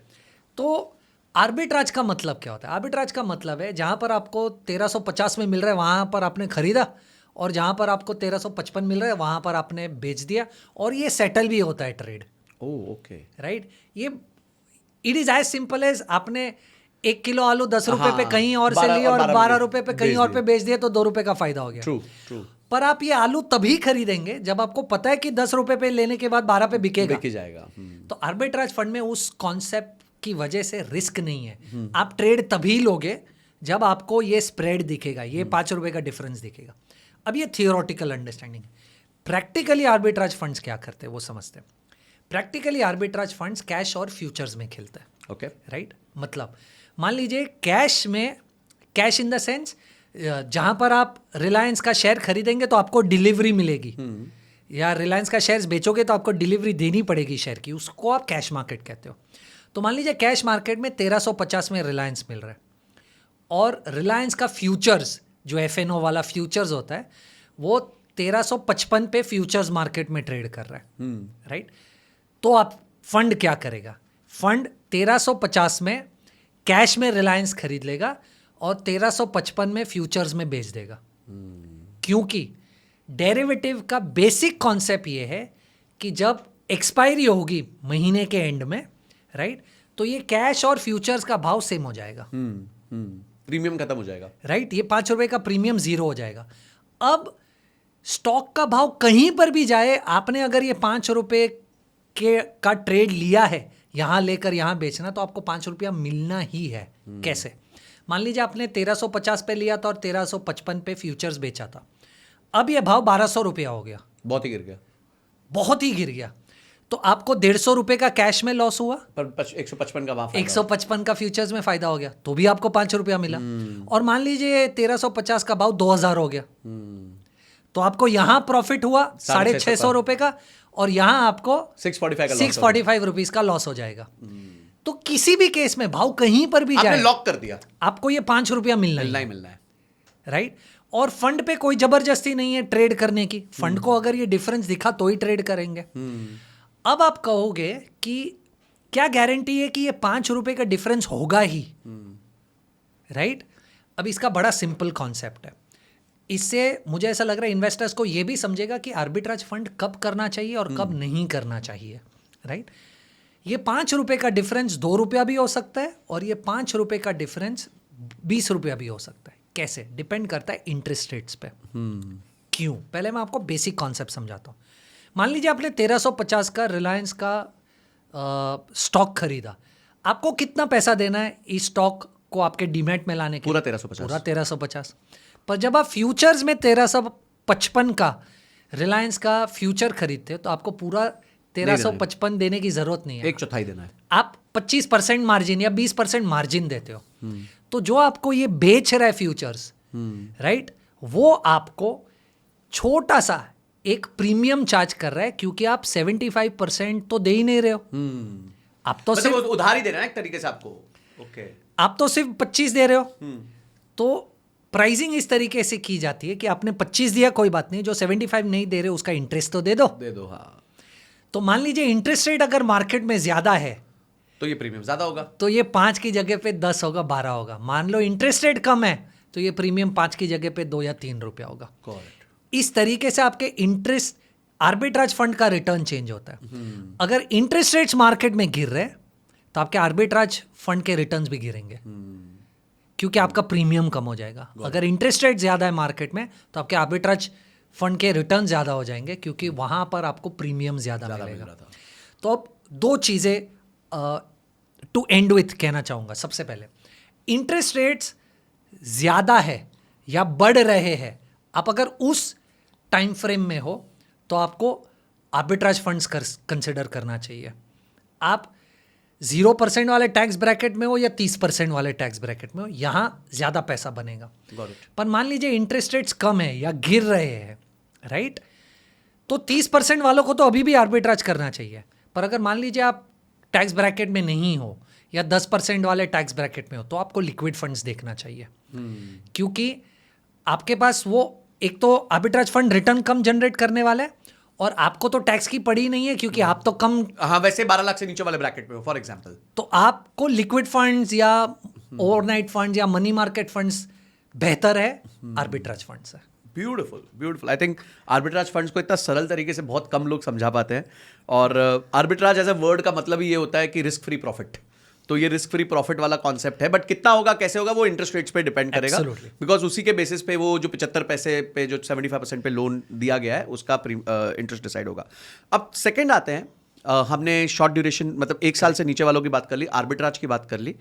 अब थोड़ा सा आगे चलते हैं, एक व्यक्ति के पास 1 से 3 साल का समय है और हम जनरली फाइनेंशियल प्लानिंग में यही कहते हैं कि 1 से 3 साल के समय वाले को इक्विटी में निवेश नहीं करना चाहिए। Correct. क्योंकि मार्केट्स जैसे पिछले 1 साल में कोई रिटर्न ही नहीं दिया, अभी किसी ने डाला होगा पैसा तो लूज कर जाएगा बेचारा, और उसका 1 साल बाद कुछ ड्यू था, कोई फंड्स चाहिए थे। तो ये 1 से 3 साल वालों को अपनी डेट प्लानिंग कैसे करनी चाहिए, कैसे इंस्ट्रूमेंट्स में पैसा डालना चाहिए? सो 1 से 3 साल वाले जितने भी कैटेगरी वाले निवेशक है ना, वो टिपिकली डेट म्यूचुअल फंड्स में ये 2-3 कैटेगरीज पे फोकस कर सकते हैं। सबसे पहले तो short duration funds, okay, second हो गया डायनामिक बॉन्ड फंड्स, थर्ड हो गया कॉरपोरेट बॉन्ड फंड्स और फोर्थ हो गया बैंकिंग एंड पीएसयू फंड्स। ये 4 कैटेगरी फंड्स की ऐसी है कि अगर आपके पास 2-3 साल का इन्वेस्टमेंट होराइजन है तो ये परफेक्ट कैटेगरीज है पैसा रोकने के लिए। ठीक है। अब इन कैटेगरीज को पहले समझते हैं, राइट। सबसे पहले शॉर्ट ड्यूरेशन फंड्स क्या होते हैं। अब देखिए ये थोड़ा सा टेक्निकल है। No आप इतना अच्छे से समझाते हो वैसे ही टेक्निकल बात सिंपल सरल तरीके से समझ आ जाती है। जैसे हमने पहली कैटेगरी की बात की थी जहां पर मैच्योरिटी के बेसिस पे फंड्स एक दूसरे से अलग थे, शॉर्ट ड्यूरेशन फंड एक ऐसी कैटेगरी है जहां पर फंड्स एक दूसरे से अलग है मैच्योरिटी या ड्यूरेशन के बेसिस पे। देखिए मैच्योरिटी और ड्यूरेशन 2 अलग अलग कॉन्सेप्ट्स है फिक्स्ड इनकम के माध्यम से। ठीक है। मैच्योरिटी का मतलब है आपने पैसा रोका उस प्रोडक्ट में और आपकी मैच्योरिटी कब होने वाली है। मतलब मैच्योरिटी मतलब मेरी डेस्टिनेशन है, गूगल मैप पे मेरी डेस्टिनेशन मैच्योरिटी है, राइट। ड्यूरेशन का मतलब फिक्स्ड इनकम में ये है कि मान लो आपने एक बॉन्ड में पैसा रोका जो 10 साल बाद मैच्योर होने वाला है, ठीक है, तो उसकी मैच्योरिटी 10 साल है पर उसका ड्यूरेशन 5 साल हो सकता है। 5 साल का मतलब क्या है? 5 साल का मतलब है कि 5वें साल पे मुझे मेरा निवेश किया हुआ पैसा पूरा वापस मिल गया होगा। कैसे? क्योंकि 5 साल में ब्याज मिला है, आपको ब्याज मिला है और 5वें साल पे अगर आप बॉन्ड बेचोगे तो उसका भाव उतना होगा कि ब्याज प्लस बॉन्ड का भाव मिलाकर आपको 5वें साल पे आपका पैसा मिल गया, ब्रेक इवन पॉइंट। ओके, उसे आप ड्यूरेशन कहते हो। ठीक है, ठीक है, ये सिर्फ आपको समझाने के लिए था, अपने पॉडकास्ट में इसका कोई लेना देना नहीं। समझ गया। नहीं, that's a very good point, right. ये आपके सीए सीएफए स्टूडेंट्स के काम आ जाएगा। हाँ। तो शॉर्ट ड्यूरेशन फंड्स में टिपिकली पैसा इस तरीके से रोका जाता है कि आपका ड्यूरेशन, मैच्योरिटी नहीं, ड्यूरेशन 1 से 3 साल है। अच्छा, यानी 50 बॉन्ड्स में मान लो पैसा रोक दिया है, उन 50 बॉन्ड्स का ब्रेक इवन हाँ। 1 से 3 साल के बीच में आ जाएगा। समझ गया। तो आप कभी हारोगे नहीं। हाँ, उस तरीके से पैसा निवेश किया जाता है, nice. राइट। अब दूसरी कैटेगरी हमने कहा dynamic bond fund, right. Dynamic bond fund क्या है? डायनामिक बॉन्ड फंड एक ऐसा प्रोडक्ट है जिसमें आप फंड मैनेजर पर छोड़ देते हो कि वो ड्यूरेशन कितना रखना चाहता है, राइट। तो फंड मैनेजर अपनी सोच के हिसाब से या तो ड्यूरेशन कम रखेगा या तो ड्यूरेशन ज़्यादा रखेगा उस प्रोडक्ट में। अब ये क्यों इंपॉर्टेंट है जानना? क्योंकि फिक्स्ड इनकम में आपने कितना ड्यूरेशन रखा है वो बहुत मायने रखता है कि आपको रिटर्न कितना छूटेगा, राइट। तो ये फ्लेक्सी कैप प्रोडक्ट है इक्विटी का। जैसे इक्विटी में आप फंड मैनेजर पे छोड़ देते हो कि large cap, mid cap, small cap में आपको जितना पैसा जहां रोकना है रोकिए, उस तरीके से फिक्स्ड इनकम में आपने पैसा फंड मैनेजर पे छोड़ दिया कि आप अपने हिसाब से डिसाइड करो कि आपको पैसा कहाँ रोकना है, राइट। उसे आप डायनामिक बॉन्ड फंड्स कहते हो। फिर मतलब ये बॉन्ड सेक्टर का, जैसे आपने कहा, flexi cap fund. Flexi cap fund, बहुत बढ़िया, राइट। तीसरी कैटेगरी जो हमने डिस्कस की वो था corporate bond fund. Corporate bond fund बड़ा इंटरेस्टिंग है क्योंकि इसमें 80% पैसा आप हाईएस्ट रेटेड बॉन्ड्स में रोकते हो, यानी AAA। इसमें जब आप निवेश करोगे तो फंड मैनेजर्स ने जहां पर भी जितना पैसा रोका होगा उसमें से 80% पैसा AAA रेटेड बॉन्ड्स में ही रोका होगा, जो बॉन्ड्स की सबसे हाईएस्ट कैटेगरी है। यानी मान लीजिए मुझे ये फिगर आउट करना है कि 2 फंड्स में से सबसे ज़्यादा रिस्क कौन से बॉन्ड में है। अभी एज ए रिटेल इन्वेस्टर आप कैसे पहचान पाओगे? तो फिक्स्ड इनकम मार्केट में क्रेडिट रेटिंग की जाती है बॉन्ड्स की। क्रेडिट रेटिंग क्या होती है? तो क्रेडिट रेटिंग एजेंसी करके कंपनी होती है जिसका काम ही ये होता है कि उस कंपनी को स्टडी करके उसको एक रेटिंग देना जिसके बेसिस पे आपको एज ए रिटेल इन्वेस्टर पता चले कि उसमें पैसा रोकने पे रिस्क कितना है। तो सबसे टॉप यानी सबसे बेस्ट रेटिंग गवर्नमेंट को छोड़कर, गवर्नमेंट की रेटिंग को सॉवरेन कहा जाता है, SOV, उसको छोड़कर सबसे बेस्ट रेटिंग को AAA माना जाता है। तो अगर आप AAA देख रहे हो कहीं पर भी तो आपको ये जानना है कि क्रेडिट रेटिंग कंपनी के हिसाब से इस बॉन्ड में सबसे कम रिस्क है निवेश करने पे। उसके नीचे की कैटेगरी हो गई AA+, समझ गया, AA-, BBB+, BBB-, BB+, ऐसे अलग अलग। ऐसा कोई ग्रेड है जिसके नीचे कभी आपको इन्वेस्टमेंट करनी नहीं चाहिए? फॉर एग्जांपल अगर कोई डायरेक्टली बॉन्ड्स में डालना, सो BBB- के नीचे जंक बॉन्ड की कैटेगरीज कही जाती है, अच्छा, राइट। AAA से लेकर BBB- के बीच में ऑफ कोर्स आप जितना नीचे जाओगे उतना रिस्क बढ़ेगा। AAA से जब आप AA+ और माइनस पे आओगे या A+A- पे आओगे या BBB+, BBB- पे आओगे, जितना नीचे जा रहे हो उतना रिस्क बढ़ रहा है। और ऑब्वियसली साथ साथ कमेंसुरेट रिटर्न भी बढ़ना चाहिए। करेक्ट, 100%। यानी अगर AAA बॉन्ड 7% पे मिल रहा है तो आपको BBB+ बॉन्ड मार्केट में 11% पे मिलेगा, 12% पे मिलेगा। पर आपको यही समझना है कि वो 11-12% इसलिए दिया जा रहा है क्योंकि उसमें रिस्क ज़्यादा है, ट्रू, राइट। तो कॉर्पोरेट बॉन्ड्स में 80% पैसा सबसे हाईएस्ट कैटेगरी AAA में ही लगेगा। अच्छा, इसमें मतलब फंड मैनेजर पे इतना वो नहीं है कि वो थोड़ा सा AA सिलेक्ट कर ले, अलाउड ही नहीं है? अलाउड ही नहीं है। 80% पैसा आपको AAA में रखना पड़ेगा और बचा हुआ 20% वो कहीं पर भी रख सकते अगेन वो मतलब ये मल्टी कैप हो गया एक तरीके से। पर टिपिकली फंड मैनेजर्स इसमें बहुत ज़्यादा रिस्क नहीं लेते। समझ गया। इसे आप रिस्क फ्री तो नहीं बोलूंगा, बहुत कम रिस्क वाले प्रोडक्ट कैटेगरी में आप डाल सकते हो, लोएस्ट पॉसिबल रिस्क कैटेगरी में डाल सकते हैं। परफेक्ट। फिर हमने और एक कैटेगरी कही बैंकिंग एंड PSU फंड। जैसे नाम कह रहा है 80% पैसा आपका, राइट, इसी कैटेगरी में लगेगा, बैंक्स और PSUs में। मतलब ये बैंक और PSU को उधार देंगे? करेक्ट, ठीक है, करेक्ट। तो प्रोबेबिलिटी इनकी भी डिफॉल्ट होने की काफी कम है, काफ़ी कम है। तो अगर 1 से 3 साल का इन्वेस्टमेंट होराइजन है, इन प्रोडक्ट्स में आपको पैसा रोकना चाहिए। अच्छा, अब 1 से 3 साल का होराइजन है, रिस्क थोड़ा ज्यादा लेना चाहता हूँ पर बॉन्ड्स में रहना चाहता हूँ, तो उसके लिए कोई कैटेगरी है या इनमें से कौन सी कैटेगरी सूटेबल होगी मेरे लिए? हाँ, तो अगर आप थोड़ा सा रिस्क ज़्यादा लेना चाहते हो तो इनको थोड़ा सा कैटेगरी वाइज डिफाइन कर देते हैं। Okay, right. तो सबसे कम रिस्क होगा इसमें कॉर्पोरेट बॉन्ड फंड और बैंकिंग PSU में। Okay, right. उसके बाद आएगा शॉर्ट टर्म डेट फंड। अच्छा, राइट। और इस कैटेगरी में सबसे ज्यादा रिस्क है डायनामिक बॉन्ड फंड। ओके, इन पे रिस्ट्रिक्शन है कि वो ट्रिपल ए पे रहना है या ये डबल बी प्लस कहीं सब पर भी। इन्वेस्टमेंट ग्रेड में डाल सकते हैं? पर आपको ये समझने की जरूरत है कि म्यूचुअल फंड्स में, डेट में स्पेसिफिकली एक ही फंड है जिसमें फंड मैनेजर्स टिपिकली रिस्क लेते हैं, राइट, क्रेडिट रिस्क लेते हैं, जिसका नाम है क्रेडिट रिस्क फंड, अच्छा, नाम ही क्रेडिट रिस्क रख दिया, बोलो राइट। उसके अलावा आप नहीं देखोगे कि फंड मैनेजर्स ने क्रेडिट रिस्क लिया है। वो ज्यादा से ज्यादा ट्रिपल ए की जगह पे डबल ए प्लस या डबल ए माइनस चले जाएंगे, नहीं जाएंगे उसके नीचे, राइट। ये एक ही कैटेगरी है क्रेडिट रिस्क फंड जिसमें फंड मैनेजर्स थोड़ा सा रिस्क लेते हैं, फिर भी बहुत ज्यादा नहीं लेते। अभी रिसेंटली मैं स्टडी कर रहा था तो आदित्य बिरला का एक फंड और एक HSBC का डेट फंड, इन्होंने 3 ईयर CAGR 12-13% दिए, मतलब कई केसेस में तो इक्विटी से बेटर परफॉर्म कर दिया। तो ऐसा क्यों हुआ कि अचानक से इनके रिटर्न्स इतने अच्छे हो गए? आई थिंक बहुत ही इंटरेस्टिंग क्वेश्चन है, पर ये थोड़ा सा प्रोफेशनल आंसर है और मैं आपको समझाता हूँ क्यों। देखिए, ब्रॉडली फिक्स्ड इनकम में 2 तरीके के रिस्क होते हैं। ये 5 जो मैंने आपको बोला था वो तो इंस्ट्रूमेंट रिस्क है, पर आप म्यूचुअल फंड में जब पैसा रोकते हो ना तो 2 तरीके के रिस्क होते हैं। एक रिस्क होता है ड्यूरेशन, दूसरा होता है क्रेडिट। ओके, ठीक है। ड्यूरेशन रिस्क क्या होता है? ड्यूरेशन रिस्क का मतलब है कि इंटरेस्ट रेट के सामने आपका बॉन्ड ऊपर नीचे होगा। अब मैं आपको आसान एकदम सिंपल भाषा में समझाने की कोशिश करता हूँ। मान लीजिए स्टॉक्स, आपने स्टॉक में पैसा रोका तो कुछ तो रीज़न होते होंगे ना कि स्टॉक क्यों ऊपर जा रहा है, क्यों नीचे जा रहा है।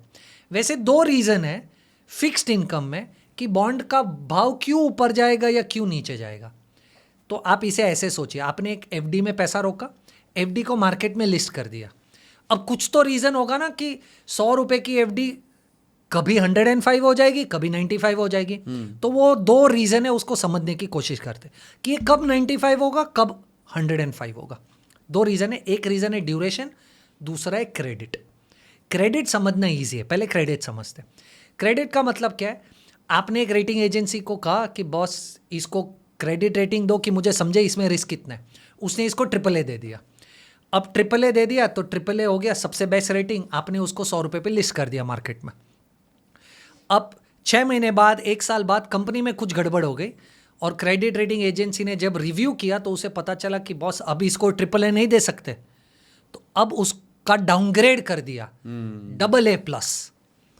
अब आपने पैसा रोका है क्या सोचकर? ये तो ट्रिपल सिक्योरिटी है, हाँ, राइट।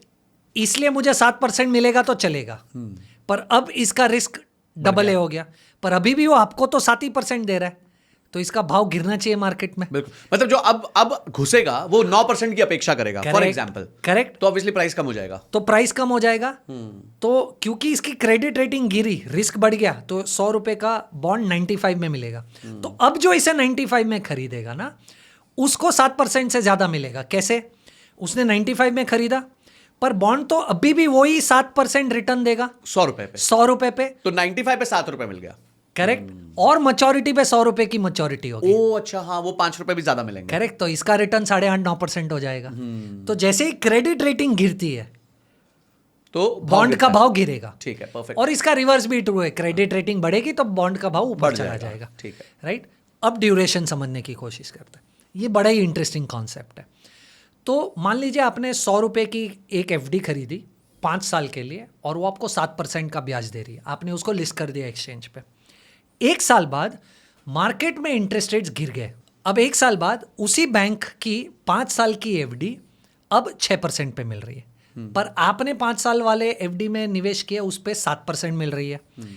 तो अब किसी के भी पास 2 ऑप्शन है, आपकी FD खरीदे 7% पे जो मार्केट में लिस्टेड है, या बैंक से FD खरीदे जो 6% पे।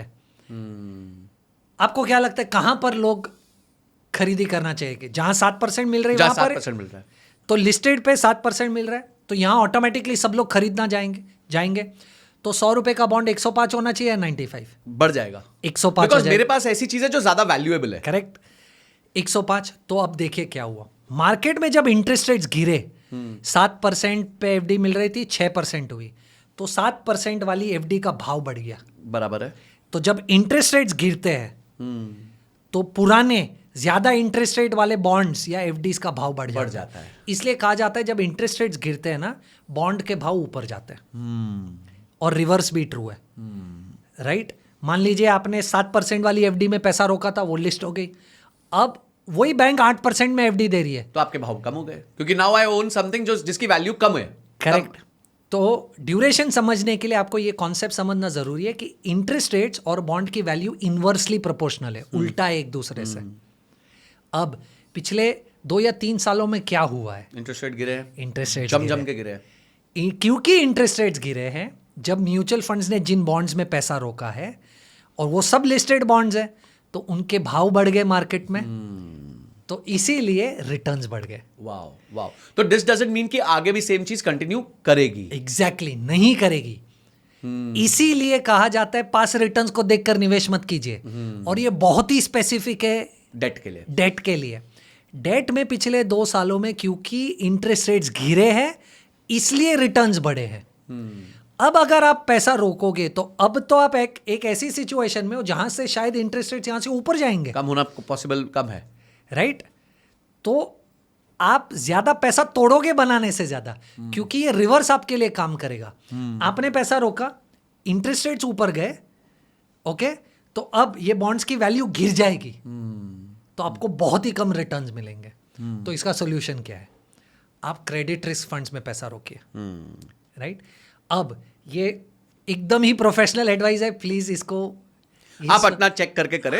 He is giving out of experience, वैसे वो खुद भी प्रोफेशनल है इस मामले में, तो you can listen to him but still do your research. Market को अगर आप 2 हिस्सों में ब्रेक कर दे, तो कुछ फंड्स है जो ड्यूरेशन प्ले करते हैं, कुछ फंड्स है जो क्रेडिट प्ले करते हैं, और कुछ फंड्स है जिनका इन दोनों से कोई लेना देना नहीं है। जैसे हमने पहले 5 फंड्स कहे थे, लिक्विड फंड, उनको फर्क नहीं होता, 1 साल के अंदर वाले हैं, उनको कोई फर्क नहीं पड़ता है। पर जब आप 1 से 3 साल वाले जिस कैटेगरी की हम बात कर रहे हैं और दूसरी कैटेगरीज की हम बात करेंगे, इन फंड्स को फर्क पड़ेगा या तो ड्यूरेशन रिस्क से या क्रेडिट रिस्क से। इसका मतलब कभी भी आपको ऐसा लगे कि इंटरेस्ट रेट्स बॉटम हो गए और यहां से शायद और नीचे जाने की एक्सपेक्टेशन कम है, पर प्रोबेबिलिटी है कि यहां से ऊपर जा सकते हैं, उस समय पे आपको क्रेडिट रिस्क फंड में पैसा रोकना है। Got it, right?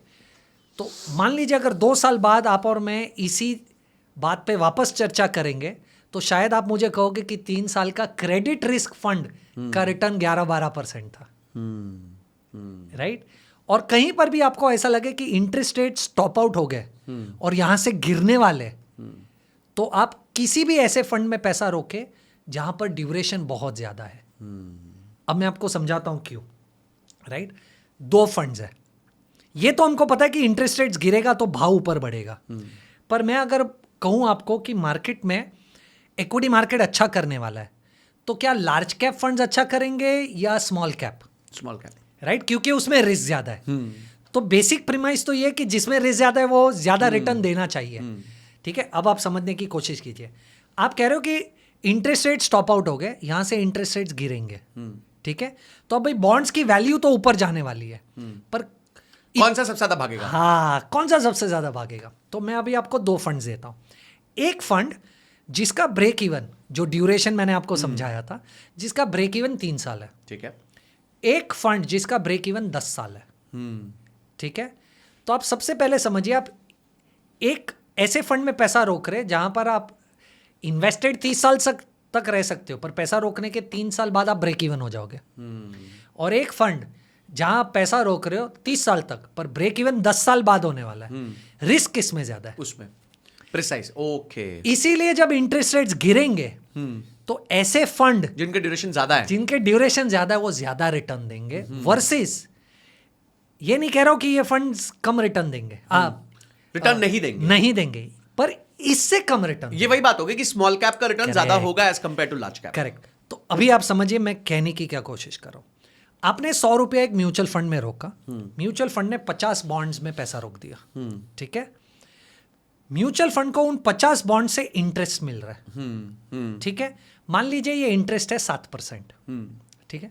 सब कुछ कांस्टेंट है, कुछ चेंज नहीं होता, तो आपके फंड को 7% रिटर्न मिलेगा, ओके? ये किसी भी फंड में रोक दो, ये फंडा सेम है, 7% रिटर्न मिलेगा अगर सब कुछ सेम है तो। ओके, मान लीजिए इंटरेस्ट रेट्स कम हो रहे, इंटरेस्ट रेट्स कम हो रहे, ठीक है, तो पहली कैटेगरी को कोई फर्क नहीं पड़ेगा जो लिक्विड फंड वाली थी। ये 1 से 3 ईयर वाली कैटेगरी को थोड़ा सा फर्क पड़ेगा। तो 7% तो उसको मिल ही रहा है, पर वो 1% का कैपिटल अप्रिसिएशन भी मिलेगा, तो इसका रिटर्न 8% हो जाएगा। Got it. पर ये जो तीसरी कैटेगरी है जिसका ड्यूरेशन 10 साल है, 5 साल, 7 साल, 10 साल, इसको भी 7 तो मिल ही रहा है, पर ये 2%, 2.5%, 3% कैपिटल अप्रिसिएशन देगा, क्योंकि इसकी ड्यूरेशन बहुत लंबी है। करेक्ट। तो पहले वाले को 7% रिटर्न मिलेगा, ये दूसरी कैटेगरी को 8% रिटर्न मिलेगा, इस कैटेगरी को 10% रिटर्न। पर उल्टा भी ट्रू होगा। करेक्ट। अब उल्टा भी ट्रू है। मान लीजिए 7% मिल रहा है और इंटरेस्ट रेट बढ़ रहा है, तो पहली कैटेगरी को कोई फर्क नहीं पड़ेगा, इसको कोई फर्क नहीं पड़ेगा। इस कैटेगरी को 7% कूपन तो मिल रहा है, हाँ। पर 1% से इसकी बॉन्ड की वैल्यू भी गिर जाएगी, तो इसका नेट रिटर्न 6% होगा और इसका नेट रिटर्न 4-5% 4-5% रह जाएगा। तो ये तो बहुत स्कैरी है। मतलब ये चीज बहुत सोच समझ के करनी चाहिए। इसीलिए जो तीसरी कैटेगरी है ना, इसमें आप सिर्फ प्रोफेशनल एडवाइस लेके करें। Got it. पहली दूसरी कैटेगरी जो अभी अब तक हमने डिस्कस की उसमें बहुत ज्यादा फर्क नहीं पड़ेगा। तो अब तीसरी कैटेगरी में आते हैं जहां प्रोफेशनल एडवाइस की जरूरत है। तो स्टार्ट करते हैं। तीसरी कैटेगरी में कौन कौन से फंड्स हैं? तो अगर आपकी 3 साल से ज्यादा की होराइजन है। होराइजन है, तो आप टिपिकली 3-4 अलग अलग फंड्स को देख सकते हैं। सबसे पहले तो मीडियम ड्यूरेशन फंड हो गया एक, ठीक है। दूसरा फंड हो गया लॉन्ग ड्यूरेशन फंड, तीसरा हो गया क्रेडिट रिस्क फंड, और चौथा हो गया गिल्ट फंड्स। ओके, तीसरा था क्रेडिट रिस्क और चौथा है गिल्ट। हाँ, ओके, तो मैं खुद अपने नोट्स बना रहा हूँ भाई। ये 4 फंड्स आप देख सकते हो। इन 4 फंड्स में वो दोनों रिस्क है जो मैं आपको कह रहा हूँ, ड्यूरेशन और क्रेडिट रिस्क, राइट। तो पहले क्रेडिट रिस्क की बात करते हैं। 2 फंड्स है इन 4 में से जो क्रेडिट से रिलेटेड है, क्रेडिट रिस्क फंड और गिल्ट फंड।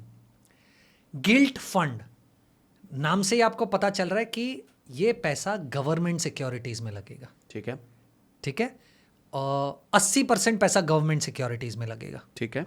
और क्रेडिट रिस्क फंड जैसे नाम बता रहा है उसमें पैसा क्रेडिट रिस्क में लगेगा, मतलब कॉर्पोरेट बॉन्ड्स में 65% पैसा मिनिमम AAA के नीचे वाली कैटेगरी में लगेगा। अच्छा, रिवर्स है इसमें। हाँ। ओ, यानी इसमें रिस्क लिया जाएगा, ठीक है। इसमें रिस्क लिया जाएगा, ठीक है। बट एक थोड़ा सा यहां पर कैच है, गिल्ट फंड्स में कोई ड्यूरेशन प्ले नहीं है। यानी वो अपने हिसाब से डिसाइड करेगा 3 साल ड्यूरेशन रखना है, 5 साल रखना है, इसलिए मैं उसको थोड़ा कॉम्प्लिकेट नहीं कर रहा हूं। पर क्रेडिट साइकिल अगर आपको खेलनी है तो आपको इन दोनों में से कोई खेलना है। मतलब क्रेडिट और गिल्ट में से। हाँ, मतलब अब आप बताइए अगर आपको समझा मैंने क्या, आपको तो समझा, मैं तो नहीं, मैं भी स्टूडेंट हूँ भाई। मान लीजिए इंटरेस्ट रेट्स बॉटम आउट हो गए, हाँ। और यहां से इंटरेस्ट रेट्स ऊपर जाने वाले, तो आप क्रेडिट में डालोगे या गिल्ट में डालोगे? मैं क्रेडिट में डालना पसंद करूंगा। Perfect, perfect. अब मान लीजिए इंटरेस्ट रेट्स टॉप आउट हो गए, यहां से नीचे जाने वाले, तो क्रेडिट में डालोगे या गिल्ट में डालोगे? फिर गिल्ट में डाल देंगे क्योंकि गवर्नमेंट सिक्योरिटी है। करेक्ट। तो ये ठीक वो कॉन्सेप्ट है। अब मीडियम ड्यूरेशन फंड्स क्या है? मीडियम ड्यूरेशन फंड्स ऐसे फंड्स हैं जिनका टिपिकली मॉडिफाइड ड्यूरेशन 3 साल से 4 साल के बीच में होगा। ये मिड कैप है। ये मिड कैप है, हाँ। राइट। और लॉन्ग ड्यूरेशन फंड्स ऐसे फंड्स हैं जिनका ड्यूरेशन 7 साल होगा। तो ये स्मॉल कैप है। हाँ। तो अब इंटरेस्ट रेट्स यहां से ऊपर जाने वाले हैं। ऊपर जाने वाले हैं, तो ये दोनों में रिस्क है। दोनों में रिस्क ज्यादा है, पर ज्यादा risk long duration. Long duration में। और इंटरेस्ट रेट्स गिरने वाले हैं, तो दोनों में से फायदा है। फायदा किस में ज्यादा है? Long duration. लॉन्ग ड्यूरेशन में। तो long duration is the most riskiest category inside debt. Correct, ये स्टेटमेंट ठीक रहेगा? करेक्ट। ठीक। दूसरी भी कैटेगरी है जिसको आप कहते हो gilt with 10 year constant duration. ओ तेरी। ओके। वो सबसे ज्यादा रिस्की है। अच्छा। क्योंकि है गिल्ट, हाँ। डालता गवर्नमेंट सिक्योरिटीज में, पर उसका ड्यूरेशन 10 साल है। तो अगर इंटरेस्ट रेट्स गिरेगा तो बहुत फायदा होगा। बहुत फायदा होगा, पर इंटरेस्ट रेट ऊपर जाएगा तो और बहुत पिटाई होगी। ठीक है। तो ग्रेट। बट मोटा मोटा if I have to still sum it up, क्योंकि यार ये this in itself is a 15 hour content, but हाँ, if I have to still sum this up, मान लीजिए आपको 1 साल से कम का निवेश करना है, राइट? तो आप पहली वाली कैटेगरीज में चले, overnight. लिक्विड ओवरनाइट, उसमें भी मेरी चॉइस होगी कि आप लो ड्यूरेशन और मनी मार्केट फंड कीजिए अगर आपके पास 8-10 महीना 6 महीने से ऊपर हुआ। के इन्वेस्टमेंट का होराइजन है।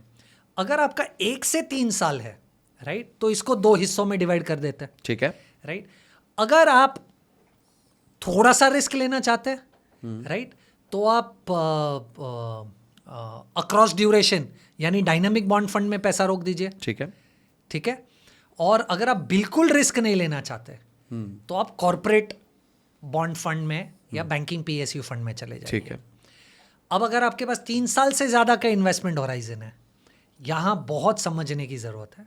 3 साल से ज़्यादा का इन्वेस्टमेंट होराइजन है पर आपको नहीं समझता कुछ भी, ओके, तो आप डायनामिक बॉन्ड फंड में चले जाइए, फंड मैनेजर पे छोड़ दीजिए। ठीक है, पर अगर आप प्रोफेशनली मैनेज करना चाहते हो और 10-12% निकालना चाहते हैं, जो बहुत पॉसिबल है, ओके, अगर आप साइकिल्स को समझे, राइट, तो इंटरेस्ट रेट्स अगर बॉटम आउट हो गया और यहाँ से ऊपर जाने वाला है तो credit risk fund, interest rate stop out हो गया और यहाँ से नीचे जाने वाला है तो मीडियम ड्यूरेशन, लॉन्ग ड्यूरेशन या 10 ईयर विथ कांस्टेंट। तो इंटरेस्ट नीचे गिरेगा तो लॉन्गर ड्यूरेशन पे चले जाइए। करेक्ट। इंटरेस्ट बढ़ने वाला है तो अपने मतलब वो कछुए की Correct. तरह लिम्स अंदर कर लीजिए, उस पे क्रेडिट रिस्क पे चले जाइए या फिर डायनामिक बॉन्ड में चले जाइए। Leave it on the best investment the fund manager to manage it for you. Perfect. मतलब मीडियम और लॉन्ग ड्यूरेशन को बहुत सोच समझ के खेलना है और गिल्ट विद 10 ईयर को।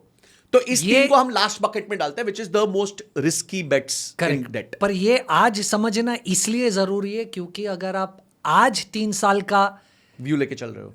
पिछले 3 साल का डेटा देखकर आज आगे निवेश करने वाले हो तो ये समझना बहुत ज़रूरी है। बहुत पिटाई होगी क्योंकि पिछले 2-3 साल में जो चला है वो इंटरेस्ट रेट गिरने की वजह से चला है। अब उसी प्रोडक्ट में पैसा रोक दोगे और इंटरेस्ट रेट बढ़ेगा तो आपकी बहुत पिटाई होगी। तो from a probability stand point also 3% cash reserve ratio है, 5.5% शायद रेपो है इस टाइम पे। तो इससे नीचे मेरे को नहीं लगता, हिस्टोरिकली हमने कभी रेट्स देखे भी हैं बहुत ज्यादा। तो अगर आज रेपो कम भी होगा तो ज्यादा से ज्यादा 25-50 पैसे कम होगा, उससे ज्यादा नहीं हो रेपो सकता। कम होने का मुझे ऐसा लग रहा है प्रोबेबिलिटी बहुत कम है and it is only dependent कि ग्लोबली जियोपॉलिटिकली कुछ इतना बुरा हो जाए कि इनको यहाँ से इंटरेस्ट रेट्स कम करनी पड़े। अदरवाइज मुझे लग रहा है कि यहाँ से इंटरेस्ट रेट्स कम होने का स्कोप बहुत कम है। हाँ, यहाँ रह सकता है ये बेंचमार्क पे for a long time, quite possible, पर प्रोबेबिलिटी यहाँ से ऊपर जाने की ज्यादा है वर्सेस नीचे जाने की। अच्छा, ये एक बहुत अच्छा पॉइंट आपने रेज किया which was my next question कि आज हम स्टेटस क्वो पे जब मैं पिछले 3 साल के रिटर्न्स देखता हूं तो मेरे को तो सारे फंड्स खासकर ये हाई रिस्क वाले अच्छे लगते हैं और हम मानते हैं कि स्टेटस क्वो रहेगा। Let's say this is an analysis you से कि यार मेरे को नहीं लगता 2-3 साल तक रेट्स बदलने वाले हैं और मेरे को अब 2 साल के लिए पार्क करना है पैसा, तो now what becomes the best investment for मी?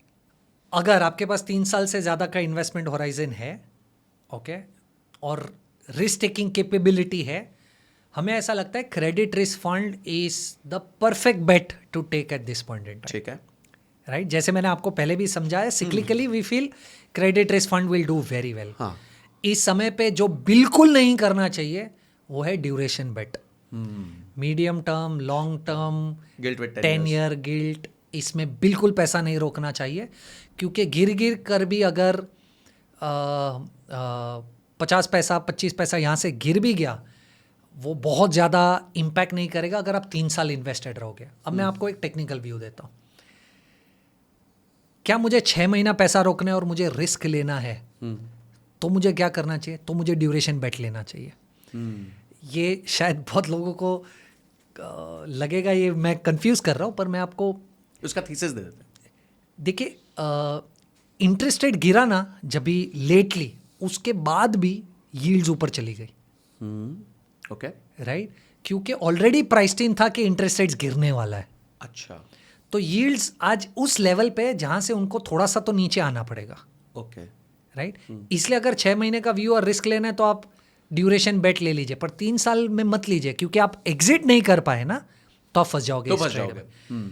अभी ये सिर्फ सॉरी ये सिर्फ मेरा थोड़ा टेक्निकल नॉलेज दिखाने के लिए था, बट नहीं ठीक है, बहुत सी everybody will not do it and I would suggest everybody not to do it, but जिनको बात समझ आती है वो ये डेफिनेटली सुन के एग्जीक्यूट कर सकते हैं. हाँ, पर एक आम निवेशक के लिए आज रिस्क लेना है तो क्रेडिट रिस्क फंड में लीजिए, ड्यूरेशन में मत लीजिए. तो कीर्तन, अभी तक जो हमने डिस्कशन किया है वो किया है कि debt funds generally are very very low risk and capital wipe out का चांस कंपैरेटिवली नहीं है, यू नो.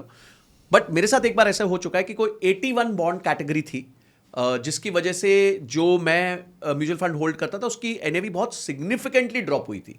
तो वो केस क्या था और वो केस हमारे साथ फिर से ना हो जाए, उसके बारे में अगर आप बता सको थोड़ा. तो देखिए, मैं सबसे पहले तो आपको ये एक बहुत इम्पॉर्टेंट अंडरस्टैंडिंग है जब भी आप म्यूचुअल फंड में निवेश करोगे वो देखने के लिए कि म्यूचुअल फंड एक तो 50 बॉन्ड्स में पैसा रोकता है, फुल लिक्विड है, एक आध बॉन्ड डिफॉल्ट भी हो जाएगा हाइपोथेटिकली, तो उसमें शायद आपका रिटर्न 1 या 2% से गिर जाए.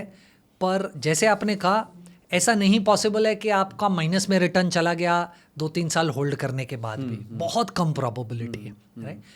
पर ऑफ कोर्स ये इंडस्ट्री भी बहुत सारे लेसन्स लेकर सीखी है over a period of time, and one of the lessons was कि आप बहुत ज़्यादा कॉन्सेंट्रेटेड रिस्क मत ले लें प्रोडक्ट में, राइट.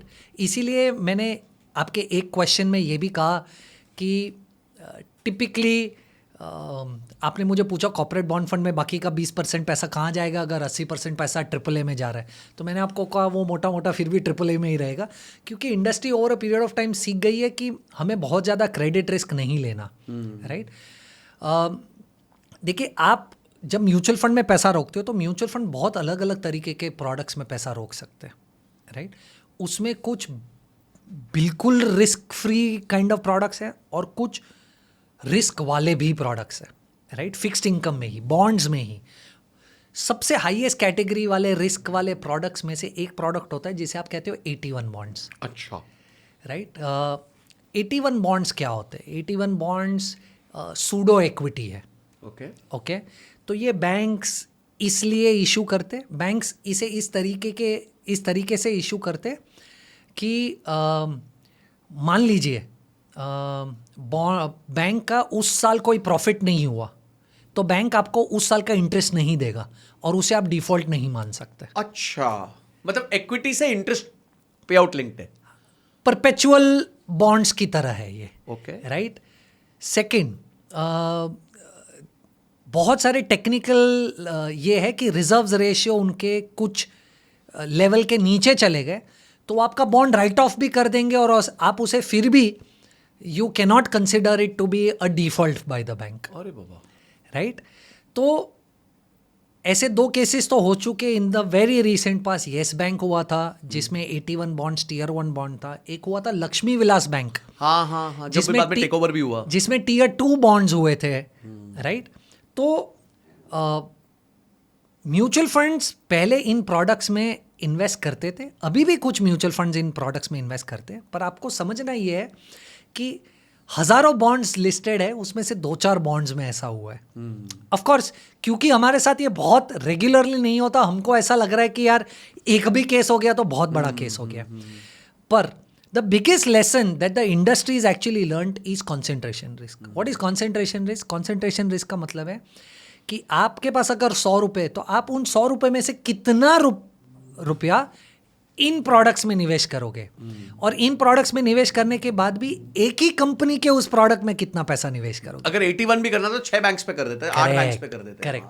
तो आप मान लीजिए टोटल 10% पैसा 81 में डाल रहे हो, उसमें भी अगर 6 में डाल दिया तो आपने रिस्क कम कर बहुत दिया. कम कर लिया. तो ये बहुत बड़ी लर्निंग है मेरे हिसाब से इंडस्ट्री की, राइट. क्योंकि उस जमाने, जिस जमाने की आप बात कर रहे हो, 8-8, 10-10% कॉन्सेंट्रेशन एक बैंक के एक प्रोडक्ट में हो रहा था. हाँ, जिसकी वजह से एनएवी पे इम्पैक्ट आपको हमारी बहुत पिटाई हुई भाई, हमारी कॉस्ट पे सीखा इंडस्ट्री ने, राइट. तो अब तो बहुत ही सिग्निफिकेंटली बेटर हो गया है. पर ये भी अगर मैं आपको कहूँ, ये it was a very bad phase for the entire market, right. मैं आपको समझाता हूँ क्यों. देखिए, फिक्स्ड इनकम मार्केट इक्विटी की तरह लिक्विड नहीं है, राइट. तो आज आपको मान लीजिए 5 लाख रिलायंस के शेयर्स भी मार्केट में बेचने तो लिक्विडिटी मिल जाएगी। पर क्या उस लेवल की लिक्विडिटी फिक्स्ड इनकम मार्केट में? The answer is no, right. तो जितने भी लोग गवर्नमेंट बॉन्ड्स में ट्रेड कर रहे हैं उनको कोई प्रॉब्लम नहीं है, क्योंकि गवर्नमेंट बॉन्ड्स में लिक्विडिटी है। पर आप जब कॉर्पोरेट बॉन्ड मार्केट में आते हो, राइट, वहाँ पर लिक्विडिटी नहीं है। वहाँ पर भी लिक्विडिटी कॉन्सेंट्रेटेड है बड़े बड़े नामों में, AAA रेटेड, रिलायंस का बॉन्ड हो गया, M&M का बॉन्ड हो गया, कोटक का बॉन्ड हो गया, उन सब में लिक्विडिटी है। पर आप जैसे ही नीचे जाते हो लिक्विडिटी खत्म होती है, वहाँ पर लिक्विडिटी नहीं है, राइट। अब होता ये है कि आपने तो अक्रॉस इन्वेस्ट किया हुआ है, राइट। आपने तो AAA में भी इन्वेस्ट किया है, AA+ में भी किया है, AA- में भी किया है, सब में किया है। अब इंडस्ट्री लेवल पे एक बॉन्ड जब डिफॉल्ट हो जाता है, ठीक है, तो थोड़ा सा पैनिक स्प्रेड होने लगता है, रिडम्पशन प्रेशर आता है। जब रिडम्पशन प्रेशर आता है तो आप जो सबसे ज़्यादा लिक्विड है उसे बेचने की कोशिश करते हो। तो आपने जो भी लिक्विड था वो बेचकर ख़त्म कर दिया। अब बचा आपके पास इलिक्विड पोर्शन। अब अगर रिडम्पशन प्रेशर स्टॉप नहीं होता तो आप कैसे इसे रिडीम कर पाओगे? अब सेबी ने बहुत ही इंटरेस्टिंग मार्केट इंफ्रास्ट्रक्चर बना दिया है जहाँ पर ये प्रॉब्लम्स बहुत कम हो जाएंगी, राइट। पर रिस्क तो रिस्क है, ये आपको समझना है, राइट। पर of course having said this, क्योंकि ये डिस्कशन कर रहे हैं इसलिए ये पॉइंट्स निकाले। आज अगर मुझे आप पूछोगे तो मुझे नहीं लगता कि म्यूचुअल फंड्स क्या प्रॉब्लम सॉल्व कर रहे हैं आपके। सबसे पहले तो आपको नहीं पता कौन से बॉन्ड में निवेश करना है, तो वो डिसाइड कर रहे हैं आपके बिहाफ पर उनके अंडरस्टैंडिंग से कि यार ये 50 बॉन्ड्स अच्छे हैं। सेकेंड, 50 बॉन्ड्स में निवेश है तो आपको डाइवर्सिफिकेशन मिल रहा है, 1-2 बॉन्ड्स चले जाएंगे। लिक्विडिटी वो आपके बिहाफ पर ड्यूरेशन और क्रेडिट रिस्क मैनेज कर रहे हैं। तो मुझे ओवरऑल एक बहुत अच्छा सिस्टम दे रहे हैं आपको, जिस तरीके से इक्विटी में है कि आपके बिहाफ पे वो स्टॉक सिलेक्ट कर रहे हैं या फिर कभी बाहर निकल जाते हैं, कभी अंदर चले जाते हैं। So they are doing that, right? Exactly. And क्योंकि सेबी रेगुलेटर है तो सेबी तो आपके एंगल से सोच रहा है एज अ निवेशक कि यार आपको क्या प्रॉब्लम ना हो और उसे अवॉइड करने के लिए मुझे क्या सिस्टम्स एंड प्रोसेसेस सेट करने हैं। तो मुझे ऐसा लग रहा है स्पेसिफिकली ये 2020-21 के केस के बाद बहुत ही सिग्निफिकेंटली इंफ्रास्ट्रक्चर बेटर हो चुका है। हाँ, एक प्रॉब्लम ये हुआ है कि मुझे ऐसा लग रहा है कि म्यूचुअल फंड्स ने रिस्क लेना छोड़ दिया। अच्छा, बहुत ज्यादा उल्टा हो गया, मतलब फिर उल्टा हो एक्सट्रीम गया, कंजर्वेटिव, इतने कंजर्वेटिव हो गए कि क्रेडिट रिस्क फंड जिसका नाम ही क्रेडिट रिस्क लेना है उसमें भी रिस्क नहीं ले रहे।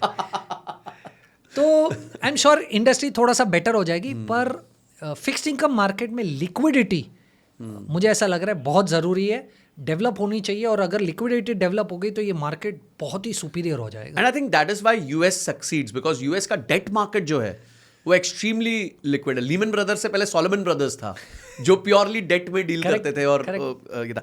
अच्छा कीर्तन, आपका एक ट्वीट था जिसने आपको बहुत एक प्रचलित भी किया, बिकॉज आपने एक चीज़ बहुत ज़बरदस्त प्रिडिक्ट की थी। I think which was Franklin Templeton का केस था। उस केस में आपने प्रिडिक्ट कर दिया था कि there is a very high chance कि देयर में समथिंग में गो रॉन्ग हियर, कुछ डेटा आपने देखा था। तो वो केस से आप थोड़ा बहुत एक तो उसके बारे में बताइए, और what was your top learning and how do you evaluate these things? कैसे एक आम निवेशक कर सकता है क्या वो? देखिए, सबसे पहले तो फ्रैंकलिन के केस में क्या होता है वो मैं आपको समझाता हूँ। ये जो थोड़ी देर पहले मैंने आपको कहा था ना कि मार्केट में अगर कुछ हो जाता है तो लिक्विड एसेट्स पहले निकल जाते हैं, फिर इलिक्विड से फंस जाते हो, वो केस था एक्चुअली फ्रैंकलिन का। तो फ्रैंकलिन बहुत ही पॉपुलर फंड हाउस था टू टेक क्रेडिट रिस्क। यानी मान लीजिए दूसरे हर फंड का एवरेज 7% रिटर्न है, पर फ्रैंकलिन का 10% था। Franklin ruled the market in the fixed income space. यानी फ्रैंकलिन का फंड मैनेजर फिक्स्ड इनकम में जहाँ खड़ा हो जाएगा वहाँ से लाइन शुरू हो जाती थी, वैसा उनका ओहदा था। बच्चन हो गए थे। हाँ, वैसा उनका ओहदा था, पर वो क्रेडिट रिस्क लेते थे। क्रेडिट रिस्क का मतलब क्या? वो AAA में थोड़ा सा निवेश करते थे, पर AA-, A+, A-, उस तरीके की बेट्स लेते थे, राइट। और जैसे मैंने कहा म्यूचुअल फंड्स में तो एक आधा बॉन्ड डिफॉल्ट हो गया, उससे फंड पे कोई फर्क नहीं पड़ता था। वो 10 की जगह पे 9.5% रिटर्न देता था, पर वो 9.5 फिर भी 7 से बहुत ज़्यादा होता था, राइट। तो उस फंड में एक तो AUM बहुत ज़्यादा था पूरे AMC में, और उनके जो पॉपुलर फंड्स हैं उनमें बहुत ज़्यादा AUM था, और वो क्रेडिट वाले बेट्स लेते थे। अभी उसी समय पे बहुत सारे डिफ़ॉल्ट्स एक साथ हो गए, राइट। आपने देखा DHFL वाला केस हो गया, आइल्डन FS वाला केस हो गया, राइट। वोडाफोन के प्रॉब्लम्स चल रहे थे। तो अब जानने वाली बात यह है कि DHFL और आइल्डन FS AAA रेटेड कैटेगरी के बॉन्ड्स थे, और ओवरनाइट एक AAA रेटेड कैटेगरी का बॉन्ड डब्बा हो गया, डिफॉल्ट हो गया, राइट।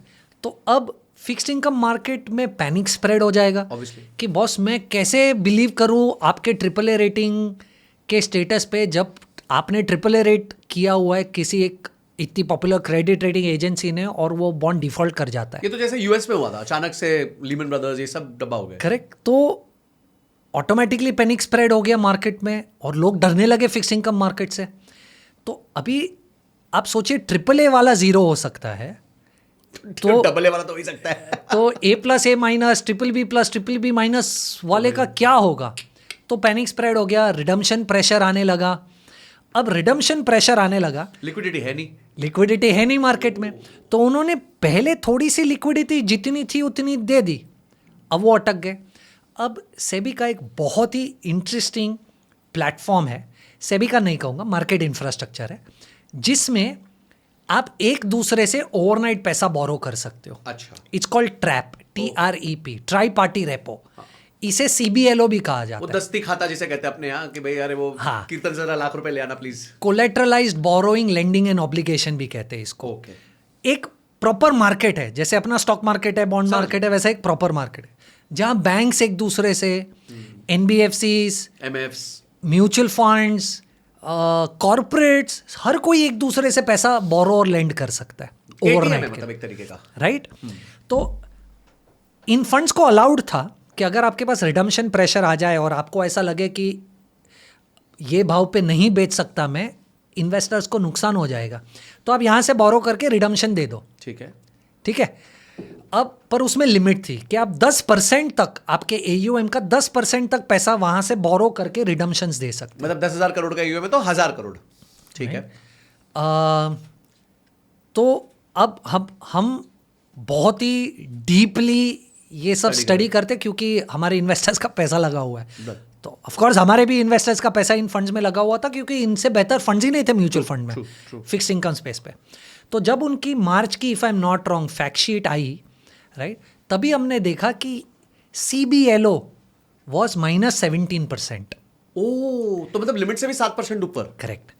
तो सबसे पहले तो मेरी इंडस्ट्री में उस जमाने में लोगों को CBLO या ट्रैप क्या होता है वो भी नहीं पता था, आज नहीं पता, राइट। सेकेंड, उनको सेबी की अंडरस्टैंडिंग रूलिंग फ्रंट पे भी नहीं थी कि 10% से ज़्यादा नहीं ले सकते आप, राइट।